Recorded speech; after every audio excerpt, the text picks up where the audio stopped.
Bienvenidos a Camino Electoral, les saluda Fernando Tineo. Nuestra conversación de hoy con Luis Rodríguez, coordinador nacional de la ONG Voto Joven, quien nos habla del trabajo que han venido haciendo para que tanto testigos y miembros de mesa conozcan lo que deben hacer el día de la elección presidencial el próximo domingo 28 de julio. También les presentaremos el análisis del politólogo Benigno Alarcón, quien nos comenta cómo han tratado de diluir el voto opositor con la inscripción de varios candidatos y lo que todavía podría suceder en torno a la tarjeta y al candidato de la plataforma unitaria. Bienvenidos. Luis Rodríguez, coordinador nacional de comunicaciones de la organización no gubernamental Voto Joven. Bienvenido a Camino Electoral. Muchísimas gracias, Fernando. ¿Cómo evalúan ustedes desde Voto Joven el proceso de puesta a punto, llamémoslo así, del Consejo Nacional Electoral, toda la tecnología que usará para las próximas elecciones del 28 de julio? ¿Cómo han hecho esa evaluación? Fíjate, Fernando, desde marzo que se anunciaron las elecciones presidenciales de este año 2024, el CNE justamente ha creado un calendario electoral donde se establecen diversas auditorías. Estas auditorías, sin duda alguna, son con el objetivo de probar que todo el proceso que se está llevando a cabo previo y durante las elecciones, incluso posterior a las elecciones, sea validado por expertos electorales, tanto de miembros de partidos políticos que serían testigos que están verificando que el proceso de auditorías y técnicos electorales del CNE estén, por así decirlo, vigilando, monitoreando todo este proceso para que todo se lleve de la manera correcta. Entonces, en efecto, todo este proceso ha pasado por auditorías de libros, auditorías de cuadernos, auditorías de actas, e incluso auditorías de registro electoral, donde a medida que se va dando cada paso conforme a lo establecido según el calendario electoral, ellos puedan certificar de que se dio de la manera correcta y de ese modo darle a la ciudadanía una seguridad y plena confianza de que el proceso que se está llevando a cabo es de manera correcta y puedan ejercer su derecho al voto con toda la seguridad el 28 de julio. ¿Cuál crees tú de esa fase de auditoría quizás es la más importante? Tenemos el cuaderno, ciertamente, el registro electoral, la parte tecnológica. ¿Cuál de todas ellas crees tú que es el punto neurálgico de esta auditoría que había que tener muchísimo cuidado? Sin duda alguna, todas las auditorías son fundamentales e importantes, ¿no? Sin embargo, hay algo donde hay que hacer bastante hincapié, y que es uno de los procesos principales que nosotros como ciudadanos debemos exigir, que es la auditoría, que es incluso el registro electoral y cambios de centros de votación. Porque desde acá, desde que las personas empiezan a inscribirse, los jóvenes empiezan a manifestar su voluntad de poder participar este 28 de julio o en cualquier proceso electoral, todo el proceso de registro es importante que sea auditado, porque allí es donde se validan los primeros votos, se excluyen de la data de votación a las personas que son fallecidas, también se reincorporan a esta o se anexan al registro electoral aquellas personas que hicieron migración interna, por ejemplo. Si una persona vivía en el estado Zulia y se muda a la capital, a Caracas, es importante que esa persona también pueda cambiar su centro de votación para que pueda ejercer su derecho al voto. Entonces, todo este proceso es importante que las personas lo auditen. ¿Para qué? Para que tengamos una data más depurada, más limpia, aunque realmente no tenemos una estimación completa o clara de cuánto es el universo de las personas que pueden votar, porque ciertamente estiman una cantidad, según el Consejo Nacional Electoral, de personas que están aptas para votar, pero bueno, parte de esas personas que están allí, 21 millones. de estos 21 millones, exacto, muchas personas no están en el país, bueno, debido a la migración que se ha dado en Venezuela. Entonces, creemos que ese es uno de los procesos importantes, pero también hay uno que es fundamental, que es el de las actas justamente la auditoría que tiene que ver con el proceso de las máquinas electorales, ¿no? Justamente para el 30 de junio de este año se realizó lo que fue el simulacro electoral, que más allá de ser una oportunidad valiosísima para la ciudadanía, de poder familiarizarse con el proceso, votar, participar, esto también sirvió para probar que el sistema de registro, el sistema electoral de la herradura como tal estaba funcionando bien, y así los técnicos del CNE, si existía algún tipo de falla, ellos pudiesen modificarlas, arreglarlas durante todo este tiempo que quedaba o que queda para el proceso electoral, y bueno, para el día 28 de julio poder tener unas máquinas preparadas y aptas para que la ciudadanía participe. O sea, en medio de ese proceso, si había algo malo, para eso se hizo esa auditoría, para si había algo malo, pues decirle a los técnicos, mira, esto no funciona así, Es correcto, para medir cómo se desarrollaba la herradura completamente, si había alguna falla en el captahuellas, si existía alguna falla en la máquina electoral, si había alguna falla en alguno de los pasos que corresponde a la herradura como tal, y de ese modo manifestar esas fallas y que las personas pudiesen corregirla a tiempo. Ahora, si bien ya hemos utilizado sistemas electorales de esta manera, electrónicos, ¿hay algo diferente en este sistema al que hemos utilizado en otras elecciones? No, pero sí es importante aclarar que desde el año 2020 la herradura electoral cambió. Muchas personas están confiadas ya al no participar porque ciertamente hubo un proceso de abstención en el país y desde 2021 este tejido de participación ciudadana en torno a los procesos electorales se ha venido restaurando. Bueno, porque las personas han empezado a adquirir más confianza nuevamente en el tema del voto y de la participación. Es decir, algo importante, que la oposición volvió nuevamente a la arena electoral. Entonces, es importante que las personas tengan en cuenta que las máquinas en efecto ya desde 2020 cambiaron. Ya son táctiles, las personas no tienen que recurrir a un tarjetón donde van a seleccionar la opción y tampoco está la famosa tinta indeleble, que bueno, que las personas ya certificaban que con ese voto, claro, al tener su dedo ya manchado de morado, habían participado. Pero ahorita la herradura electoral cuenta con 4 estaciones nada más, que es la de identificación, donde las personas entregan su cédula de identidad y al mismo tiempo son reconocidos por el sistema de autentificación identificado, que es el captahuellas. Pasan luego a su segunda estación, que es el momento donde votan, donde participan, y de allí pasan a la tercera, que es donde está la caja de resguardo del voto, para finalmente pasar a la cuarta estación, que es donde firman el cuaderno electoral con su huella. Cuando llegas al centro electoral, si no te has buscado en la lista que pegan afuera en la pared, ¿hay un captahuella dentro donde tú colocas y te dicen en qué mesa votas eso? ¿O tienes solamente el papel de afuera para buscarte? No, en las dos partes. De hecho, en el papel de afuera tienes la oportunidad de poder verificar y poder ver en qué mesa estás votando, en qué mesa te toca participar.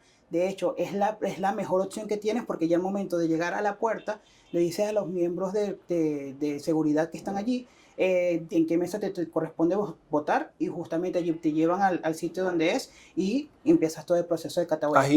Agilizas el proceso, porque justamente el captahuellas va a reconocer nada más en la máquina en la que te corresponde votar. Okay.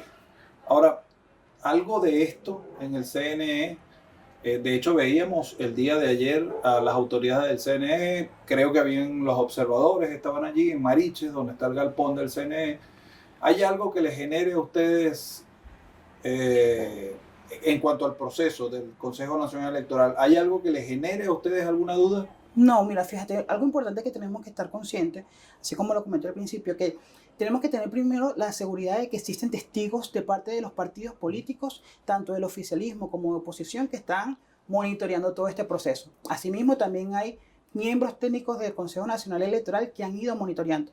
El trabajo que tenemos nosotros como ciudadanos, y que es importante hacer un llamado a que lo tengamos en cuenta y prestemos atención a eso, es que nosotros tenemos que hacer un cuidado del voto. ¿Y cómo lo hacemos? Bueno, participando en todo el proceso principalmente, y en el momento en que se vaya a hacer la auditoría ciudadana, el conteo de votos, las personas puedan manifestar su deseo de entrar al centro electoral, porque es un derecho que nosotros tenemos a través de la Ley Orgánica de Procesos Electorales, donde podemos nosotros ingresar con nuestra cédula de identidad, de manifestar al presidente de mesa que deseamos ser presencia del conteo de votos con una cantidad de centímetros, de 2 metros de distancia, pero viendo y asegurándonos de que esas actas impresas y de que los conteos coincidan justamente con la máquina que está siendo auditada. Luis, muchos de ustedes, los expertos, digamos, lo que conocen el sistema, la forma, inclusive la forma de los venezolanos salir a votar ese día, y bueno, y hemos tenido 25 años, muchas elecciones. Totalmente.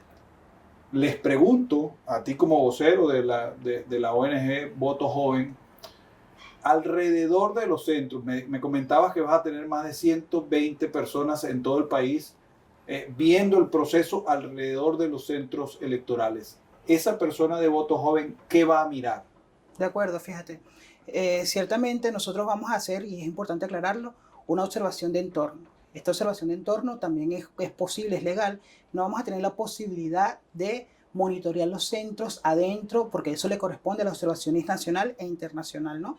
Sin embargo, nosotros hacemos una observación de manera transversal en defensa de derechos humanos. ¿Qué vamos a estar monitoreando en estos espacios? Bueno, si hay violencia de género, si hay algún tipo de punto rojo, algún tipo de punto azul, si la verdad se está haciendo algún tipo de proselitismo político, si las máquinas o la mesa que la abrió a la hora que corresponde, si cierra a la hora que corresponde, si cerraron teniendo personas en la cola o no. Entonces todo lo que se va desarrollando durante el proceso afuera es lo que nosotros vamos a estar monitoreando, bueno, para poder también dar fe de que el proceso como tal electoral se está llevando de manera correcta, y si no es así, nosotros poder monitorear esto, crear informes y poder elevarlos a los organismos competentes, tanto nacional como internacional. Mira, se habla de que el oficialismo, con la inscripción de 9 candidatos, buscaba rebanar o arrebatar votos de la oposición. Se dice, como tú lo estás comentando, que el sistema es muy seguro. El sistema de votación es entrar, dar la cédula, presionar, votar, sacar en la papeleta, meterla en la caja. Eso es un proceso que, según ustedes dicen, y los técnicos de los partidos políticos también lo han dicho, que es un sistema seguro. De allí no va a salir trampa para quitarle la elección a las personas que no están a favor de la administración de Nicolás Maduro. Sin embargo, se habla de que en ese entorno que ustedes van a visualizar, allí también podría estar la coacción con la gente, llevar a la gente a votar por determinado candidato, los puntos rojos haciendo proselitismo en los alrededores. ¿A qué debe estar atenta la ciudadanía en ese entorno de los centros electorales para que precisamente esas situaciones que se comentan, que es donde está la verdadera trampa y no en el sistema, sucedan? ¿A qué deben estar atentos? Yo creo que algo que nosotros tenemos que estar conscientes como venezolanos, y es de nuestros derechos. Si no estamos conscientes de lo que nos corresponde hacer como ciudadanos, no vamos a poder caer en cualquier tipo de chantaje que puedan hacernos. Principalmente, algo importante que hacer cuando dicen tienes que ir, tengo que llevarte a que tú ejerzas tu derecho al voto, a que si no llegas a votar, si no llegas a votar por el candidato que debes votar, vamos a quitarte algún tipo de beneficio, o yo te voy a llevar a la máquina electoral para que tú votes y ejerzas tu derecho. Importantísimo. El voto asistido es legal, pero no puede ser por más de una vez. Y cuando se hace el voto asistido, debe constarse en acta de parte del miembro de mesa, que es el presidente, levantar un acta de que una persona está haciendo voto asistido. Una vez que tú hagas voto asistido por segunda vez, ya eso no es legal y nosotros como ciudadanos podemos denunciarlo. Pero más allá de nosotros como ciudadanos, también hay dos personas o dos participantes en este proceso electoral que son importantes, son neurálgicos para todo el proceso. ¿Quiénes son ellos? Son los miembros de mesa y los testigos de los diferentes partidos políticos. Ellos tienen que velar durante el proceso electoral, durante toda la herradura. Justamente los testigos de los partidos políticos que están apoyando algún tipo de candidato y velando sus votos y defendiéndolos, tienen que velar para que no exista ninguna irregularidad en este proceso. En caso de que llegue a suceder alguna irregularidad, de que se salten algún proceso de la herradura electoral, de que la persona no introduzca quizás el voto en la caja electoral o lo rompa, que es totalmente inconstitucional y es una violación de derechos, las personas testigos electorales deben manifestárselo al presidente de mesa para que se levante un acta. Quizás que se pueda corregir la situación, quizás no, porque ya se cometió la irregularidad, pero se conste en acta de que sucedió. ¿Para qué? Para que quede como experiencia para los próximos procesos electorales de que no se vuelva a repetir. Asimismo, la ciudadanía, por más veces que puedan decirte que tienes que votar por algún candidato, tienen que tener la seguridad de que el voto es secreto y es seguro. Nadie va a saber por quién votaste. ¿Por qué? Porque al momento de votar, todo esto son por código cifrado los votos que se quedan totalmente en la máquina y nadie va a saber por quién realmente ejerciste tu derecho al voto. Ahora, cuando no hay manera de cruzar el voto con lo que tú llenas en el cuaderno, no hay manera. No existe ninguna manera porque todo ha sido auditado previamente. Fíjate, hemos visto en elecciones anteriores, lo acabamos de ver en el simulacro, en Petare, una persona pasando lista fuera del centro electoral, quién vino a votar, quién no vino a votar, a lo mejor de alguna institución del Estado. ¿Es legal eso? Es totalmente proselitismo político y no es legal. Eso no está aprobado a través de la ley porque, bueno, justamente las personas no tienen que ser coactados al momento de ejercer su derecho a participar, el derecho a votar por simplemente tener un beneficio o por algún tipo de amenaza. Realmente, como lo lo dice la Constitución, la ley de los derechos humanos, que el voto es universal y secreto y libre. Otra situación que hemos visto en elecciones anteriores, la persona antes de cuando sale la papeleta de la máquina le toma una foto. ¿Eso es legal? ¿Es ilegal? ¿Es legal que lo presionen a que haga eso? Fíjate, en la ley de orgánica de procesos electorales no está estipulado que sea algo ilegal. Sin embargo, la invitación y la recomendación es que no lo hagan. ¿Por qué? Porque al final del día, como vengo comentándote, el voto es totalmente secreto. Y realmente las personas no deberían de saber por quién votaste o por qué tú manifestaste tu voluntad de ejercer tu derecho. Muy bien, si tú haces algún tipo de militancia política en algún partido, y las personas normalmente van a saberlo porque militaste en algún partido político, ¿sí? Pero si tú no quieres hacerlo, es preferible que no caigamos en este dilema de que tengo que tomarle alguna foto o quiero mostrarle al mundo por qué voté. No, todo esto es completamente secreto. También es importante, y lo hago como un llamado a la reflexión y la ciudadanía, es que al momento de participar en la herradura electoral no lleves ningún dispositivo electrónico. Si tienes tu teléfono, guárdalo, no lo saques, no es necesario. ¿Por qué? Porque estás realmente también velando por el derecho, tu derecho y el derecho de los demás, y a que no exista ninguna irregularidad de que por el proceso o por tomar alguna foto vayas a retrasar todo el proceso que se está llevando a cabo, que de seguro, y creo que va a ser así, muchos creemos que va a ser así, que estas elecciones va a tener gran cantidad de personas votando. Entonces, mientras más rápido permitamos que sea el proceso, muchísimo mejor. Tu llamado a los jóvenes, a los ciudadanos, a los venezolanos a votar el próximo 28. Sin duda alguna, no quedarnos en nuestras casas. O sea, realmente manifestemos nuestra voluntad de participar, de asistir a las urnas electorales y de exigir nuestros derechos. Algo importantísimo es que tenemos una oportunidad valiosa para poder decidir el rumbo de nuestro país.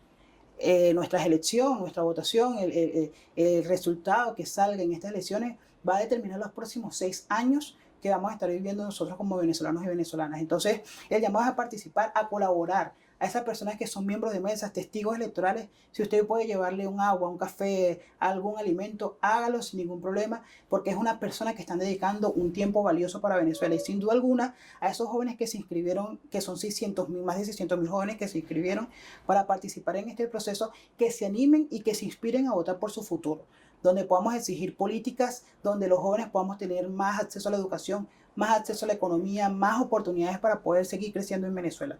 Sin duda alguna no quiere decir que ahorita no lo tengamos, pero cada día más son los obstáculos que se presentan a la juventud para poder tener un mejor futuro en el país. Entonces, no se limite a participar, no se limite a darle y dedicarle un día a la democracia en Venezuela, que es el 28 de julio.